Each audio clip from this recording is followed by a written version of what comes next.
사도행전 7장 44절에서 53절까지 말씀, 우리 신약 188페이지쯤에 있습니다.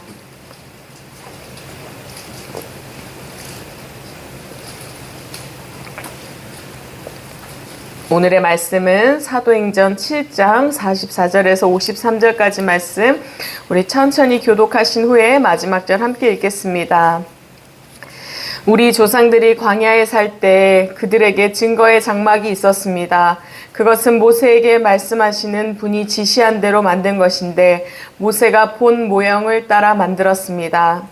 우리 조상들은 이 장막을 물려받아서 하나님께서 우리 조상들 앞에서 쫓아내신 이방 민족들의 땅을 차지할 때 여호수아와 함께 그것을 그 땅에 가지고 들어왔고 다윗 시대까지 물려주었습니다. 다윗은 하나님의 은총을 입은 사람이므로 야곱의 집안을 위하여 하나님의 거처를 마련하게 해달라고 간구하였습니다. 그러나 야곱의 집안을 위하여 집을 지은 사람은 솔로몬이었습니다. 그런데 지극히 높으신 분께서는 사람의 손으로 지은 건물 안에 거하지 않으십니다.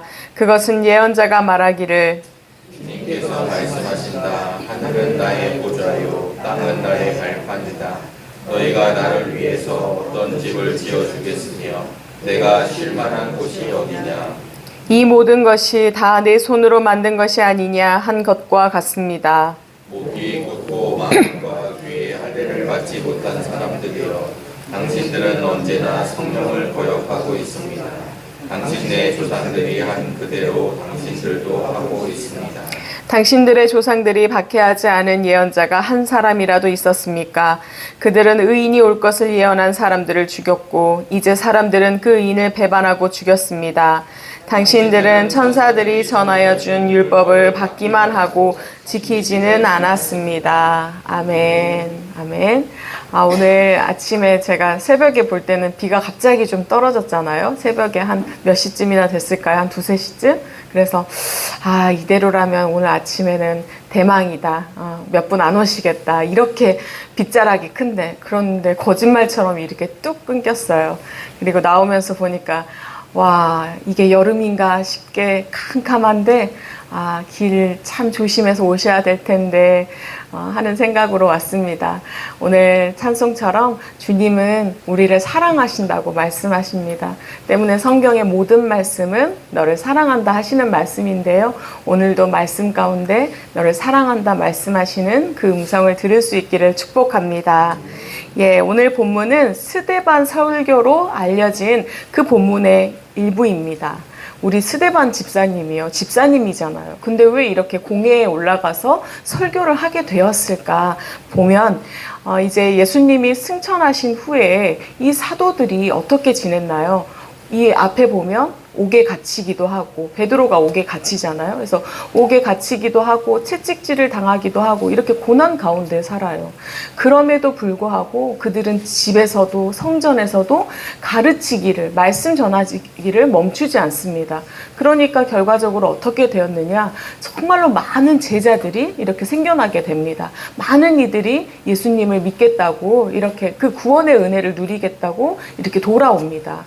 그러면서 어떤 일이 또 벌어졌느냐, 사람이 많아지면 그 안에 당연히 문제가 생깁니다.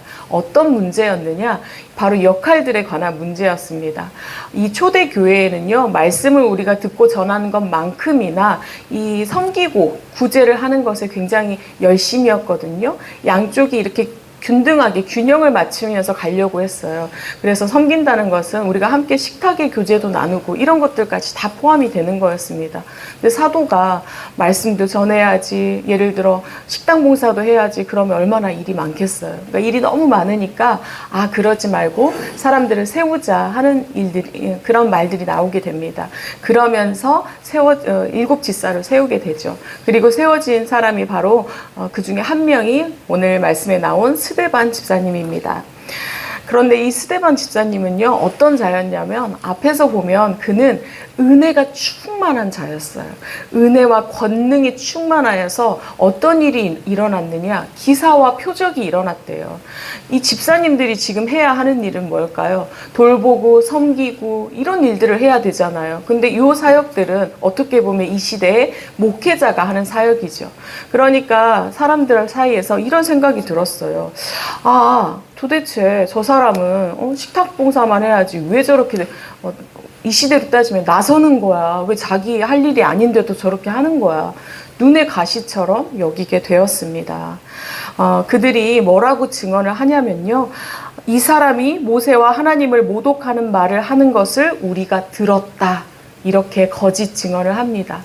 그러면서 그가 이 스데반 집사가 율법을 거슬러 말을 하고 또 거룩한 곳, 이 성전을 거스른다. 이렇게 그를 모함하면서 공회에 세우게 됩니다. 그러니까 스데반 집사님은 어때요? 이 공회에서 자신의 신앙을 내가 결백함을 밝힐 수밖에 없는, 그래서 이 긴 설교가 7장 전체의 설교를 하게 됩니다. 그는 먼저 무엇을 이야기했냐면요. 나는 뭐라고 해야 됐을까요? 이 율법을 거스르지 않았다. 이런 이야기를 해야 됐겠죠. 그러니까 이스라엘 조상들이 불순종했던 역사를 먼저 이야기를 합니다. 그러면서 그들이 불순종했던 것처럼 너희도 불순종하지 않느냐. 그러니까 사실은 율법을 거스른 자는 고발당한 내가 아니라 고발한 너희다. 이렇게 반박을 합니다. 그리고 나서 이제 성전에 대해서 이 성전을 회방하는 죄를 모독하는 죄를 나는 저지르지 않았다는 것을 또 반박을 해야 하잖아요. 그게 바로 오늘 말씀입니다. 성전 숭배를 하는 것은 내가 아니라 너희다. 내가 모독하는 것이 아니라 사실은 너희가 모독하고 있다라는 것을 오늘 말씀에서 밝히고 있습니다. 먼저 스데반은요, 이 광야의 장막을 부르는 말이 있습니다. 뭐라고 부르냐면 증거의 장막이라고 부르고 있습니다. 왜 증거의 장막이라고 불리우고 있느냐? 그 안에 모세가 하나님께 받았던 그 돌판 있잖아요. 하나님께 받았던 그 십계명이 써져 있는 그 돌판과 또 항아리가 들어 있었기 때문에, 그 만나 같은 항아리 있잖아요. 그 항아리가 들어 있었기 때문에 하나님의 임재와 또 하나님의 그 뜻을 나타낸다 하여서, 그것이 증거가 된다 하여서 증거의 장막 이렇게 부르고 있습니다. 이 장막은 어떻게 만들어졌나요? 우리 44절에 보면 모세에게 하나님께서 직접 보내셨죠. 그래서 우리 출애굽기에 보면 25장부터는 하나님께서 보여주시는 그 성막의 모습들이 쭉 나와 있어요. 그리고 두 번 이게 나오잖아요. 또 35장 이후에는 어떤 내용인가요? 그것을 실제로 만들기 때문에 다시 한번 반복이 됩니다. 그러니까 모세가 지금 하나님께서 명하여 주신 대로 이 장막을 성막을 이렇게 만들었어요. 그러면은 광야 시대부터 시작이 됐겠죠. 그러면 이게 언제까지요? 다윗의 시대까지. 왜냐하면 우리 솔로몬 때는 성전이 지어졌잖아요. 그러니까 다윗까지 하나님께서 보여주신 이 성막이 있었습니다. 증거의 장막이라고 하는 이 성막이 있었습니다. 하나님은요, 이 성막을 통해 이 성막을 어떻게 하셨나요? 이스라엘의 이동 경로를 쭉 다니면서 계속 만들 수 있도록, 이동할 수 있도록 그러한 성막을 주셨습니다. 무슨 뜻이죠? 어디를 가든지 내가 너와 함께 함이라 하시는 말씀이었고, 그리고 또 무슨 말씀이었을까요? 하나님께서 사실은 너희의 삶 가운데 중심 안에 있기를 원하신다 하시는 그 말씀이었습니다. 그런데 이스라엘 백성들은 어떠한 죄를 저질렀느냐? 이렇게 하나님의 장막이 있음에도 불구하고 오늘 말씀 앞절인 43절에 보면요. 우리 43절 한번 같이 읽어볼까요? 너희는 몰렉 신의 장막과 레판 신의 별을 받들었다. 그것들은 너희가 경배하려고 만든 형상들이 아니더냐. 그러므로 나는 너희를 바빌론 저쪽으로 옮겨버리겠다. 아멘.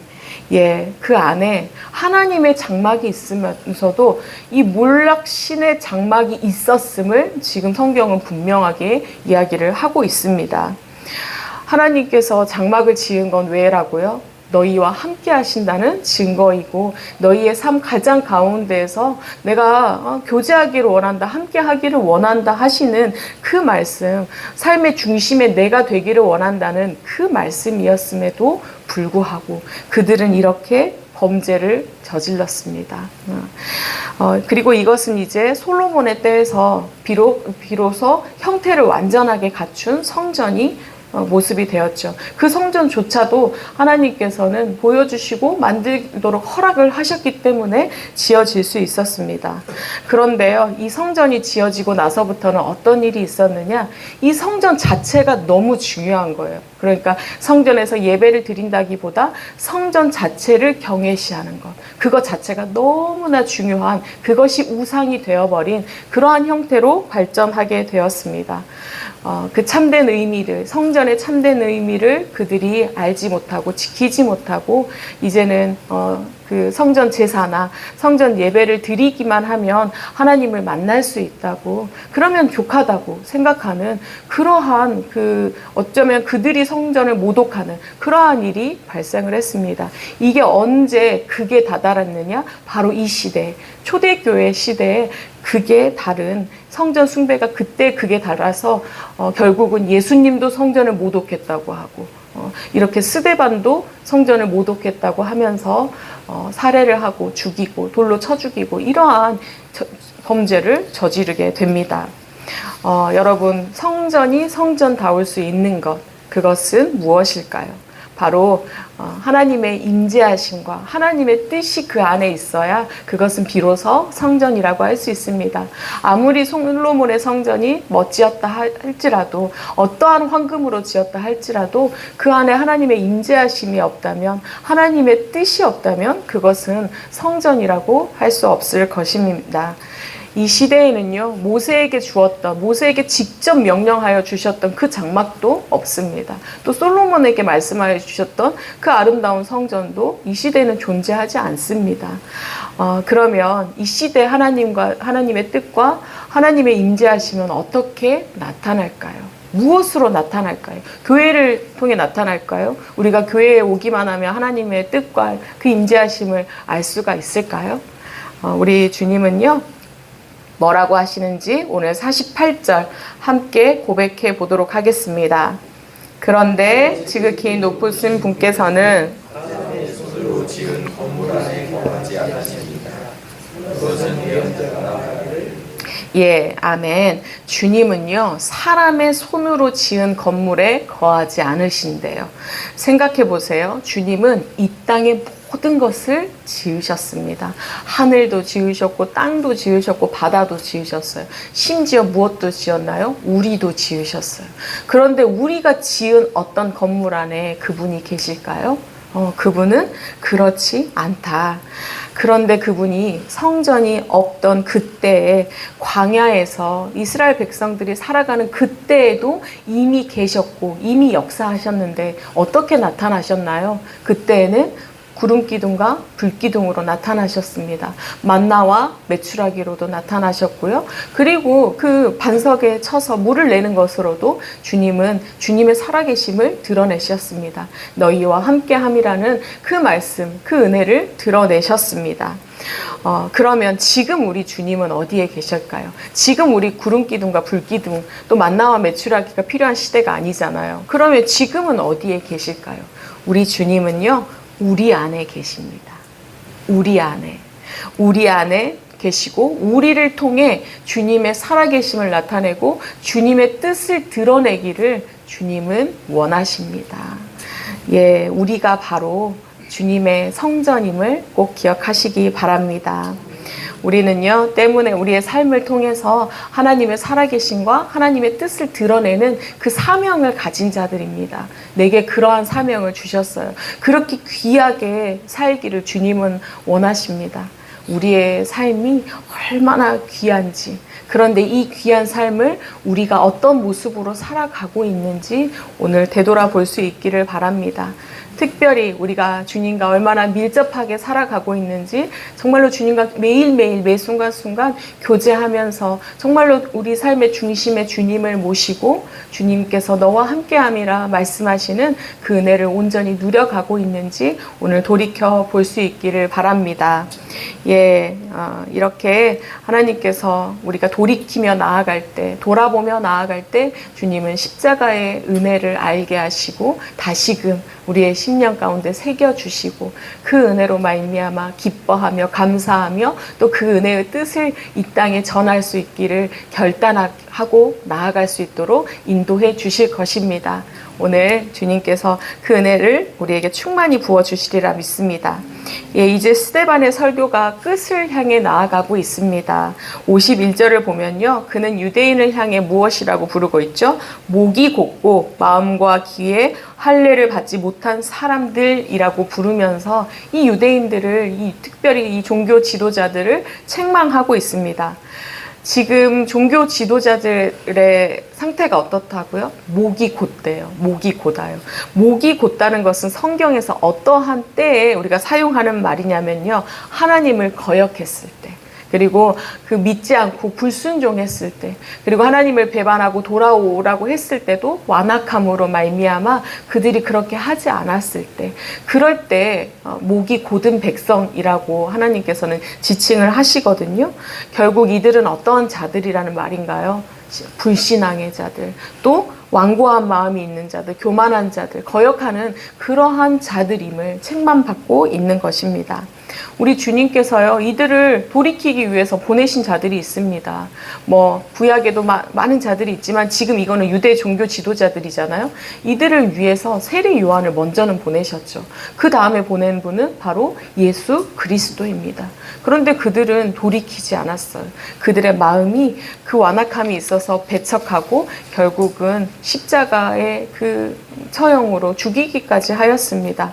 이제 성령이 충만한 교회에서 보낸 이 스데반 같은 집사님을 이렇게 보냈는데도 불구하고 어떤다고요? 이들은 받아들이지 못하고 어떻게 죽일까 이렇게 생각을 하고 있는 이 완악함에 놓인 이 자들을 오늘 책망합니다. 또 이들은 어떻게 불리고 있나요? 마음과 귀에 할례를 받지 못한 사람들이라고 불리고 있습니다. 우리 할례는 언제 받았나요? 아브라함 이후로 우리가 할례를 받았는데요. 그래서 아브라함 이후로는 태어난 지 8일만 되면 남자아이는 다 할례를 받았습니다. 할례를 받는다는 것은 이전에 부정했던 것들이 다 없어지고 하나님의 선민이 되어 하나님의 뜻대로 살아간다는, 그 하나님의 공동체가 된다는 것을 뜻하는 것이거든요. 그런데 할례를 받고도 바로 이렇게 하나님의 뜻에 순종하지 않고 살아가는 이 자들, 이렇게 교만하게 살아가는 자들을 향해 예레미야서에 보면은요, 마음과 귀에 할례 받지 못하는 자들이라고 지칭을 합니다. 그러니까 이들은요, 육신의 할례는 받았을지라도 어떻다고요? 성령으로 할례를 받아서 새 사람으로 살아가고 있지는 못하다는 것을 지금 책망받고 있습니다.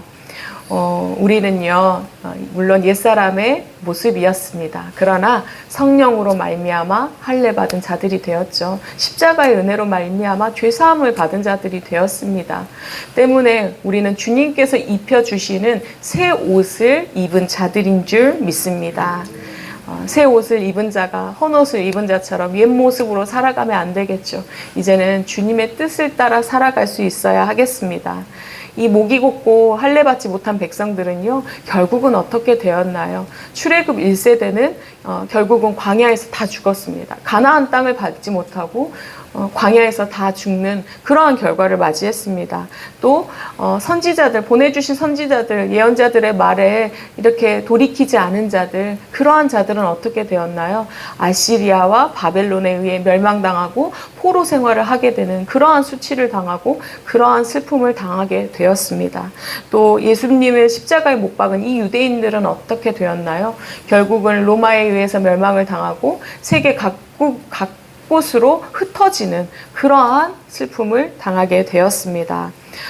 여러분 오늘 우리가 목이 곧지는 않은지 정말로 마음에 할례받지 않은 자처럼 그렇게 살아가고 있지는 않은지 정말로 무늬만 성도로 살아가고 있지는 않은지 그렇게 돌이키며 무릎 꿇고 주님 앞에 나아갈 때 주님께서는 다시금 교만한 모습을 다 제하여 주시고 새 옷을 주님을 닮은 그런 낮은 자의 그 옷을 입혀 주시리라 믿습니다. 오늘 이 아침 새 옷을 입혀 주시는 그 은혜를 누리고 그 은혜에 감격하여 하나님 이 은혜를 내가 세상에 전하면서 주님의 뜻대로 주님의 살아계심을 전하는 그러한 자로 살아가겠습니다. 이렇게 결단하며 나아갈 수 있기를 축복합니다. 아멘. 기도하겠습니다. 하나님 감사합니다. 주님은 모든 말씀에서 내가 너희와 함께함이라 말씀하시고 내가 너를 사랑한다 말씀하시는 그 은혜의 주님이심을 오늘도 알게 하시니 감사합니다. 주님은 우리를 새 사람이 되게 하셨고 주님은 우리를 은혜의 삶으로 인도하여 주셨음에도 우리는 여전히 옛사람의 모습으로 살아갑니다. 주님이 계시지 않은 자처럼 살아갈 때가 너무나 많이 있습니다. 하나님 우리의 그 믿음 없음을 우리가 이렇게 목이 곧고 교만한 자들 임을 불쌍히 여겨 주시옵소서. 다시금 무릎 꿇고 나아가기를 원합니다. 다시금 주님께서 입혀주시는 그 새 옷을 입기를 소원하오니 하나님 오늘도 오늘의 족한 은혜의 옷을 입혀 주시옵소서. 그리하여 우리의 삶을 통해 주님의 살아계심과 주님의 그 뜻을 드러내기를 소원합니다. 하나님의 나라가 확장되어지는 그 기쁨을 누리기를 소원합니다. 생명이 살아가는 생명이 다시금 세워지는 그 은혜의 자리에 우리가 서 있기를 소원하오니 하나님 인도하여 주시옵소서. 그리하여 모든 영광 주님께 올려드리며 우리의 착한 행실과 우리의 삶을 통해 하나님의 그 빛이 세상에 드러나기를 소원하오니 그러한 한날 그러한 인생으로 또한 인도하여 주시옵소서. 하나님 우리를 통하여 이루실 주님의 일하심을 기대합니다. 소망합니다. 귀한 자라 말씀하시고 귀하게 사용하겠다 말씀하여 주셨사오니 성전인 우리는 주님께서 원하시는 그 자리에 서 있게 하시고 이루시는 그 광경을 또한 목도하는 복된 인생이 되게 하여 주시옵소서. 정릉의 한 제단에 모여 이렇게 함께 예배하며 하나님의 성전된 자들이 모이게 하시니 감사합니다. 무늬만 아버지의 성전 되지 않게 하시고 하나님 한 명 한 명 모든 지체가 주님의 성전이요 정말로 주님의 그 살아계심이 온전히 임재하심이 온전히 있는 그러한 성도가 되고 그러한 또 교회가 되어질 수 있도록 은혜 더하여 주시옵소서. 하나님 이끌어 가시는 담임 목사님 세워주셔서 감사합니다. 그 안에 하나님의 영과 그 안에 하나님 앞에서 살아가는 그러한 은혜가 있기를 소원하오니 하나님 늘 하나님 앞에 선자로 최선을 다하게 하시고 그러나 부족함도 주님 앞에 맡기며 나아갈 때 강건함으로 채워주시는 그 은혜 또한 누려갈 수 있도록 은혜 더하여 주시옵소서. 합력하여 선을 이루시는 하나님 우리 사랑하는 우리 장로님들 우리 사랑하는 권사님들 집사님들 우리 성도님들 아버지 귀하게 붙여주셔서 감사합니다. 한 나무 한 가지가 되어 하나님 우리가 한 마음 한 뜻을 품고 나아가기를 소원하오니 절대로 거짓된 마음이 없게 하시고 분열된 마음이 없게 하시고 정말로 하나님의 마음을 품고 한 마음으로 서로 사랑하며 나아가는 귀한 공동체로 세워 주시옵소서.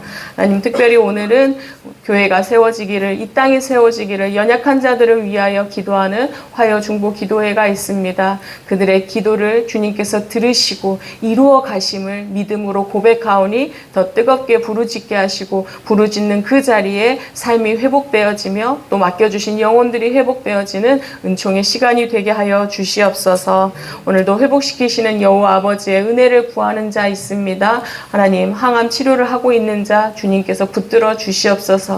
그 마음에 두려움이 없게 하시고 그 마음 가운데 하나님 나의 육신은 연약하지만 우리의 마음은 날로 날로 강건하여져 갑니다. 고백하며 나아갈 수 있는 그 강건하고 굳건한 믿음을 더하여 주시옵소서. 그리하여 모든 것 주님이 하셨음을 모든 것에 감사하는 인생으로 나아갈 수 있도록 은혜 더하여 주시옵소서. 특별히 오늘 먼 길 떠나는 또 아버지의 자녀 있습니다. 오가는 발걸음 주님께서 주장하여 주시옵고 그의 삶 가운데 인도하여 주심으로 동행하여 주심으로 말미암아 안전함으로 주님께 또한 영광 돌리게 하여 주시옵소서. 모든 것 감사합니다. 모든 영광 주님께 올려드리며 감사하며 예수님 이름으로 기도합니다. 아멘. 하늘에 계신 우리 아버지여, 이름이 거룩히 여김을 받으시오며 나라가 임하시오며 뜻이 하늘에서 이루어진 것 같이 땅에서도 이루어지이다. 오늘 우리에게 일용할 양식을 주시옵고 우리가 우리에게 죄 지은 자를 사하여 준 것 같이 우리 죄를 사하여 주시옵고 우리를 시험에 들게 하지 마시옵고 다만 악에서 구하시옵소서. 나라와 권세와 영광이 아버지께 영원히 있사옵나이다. 아멘.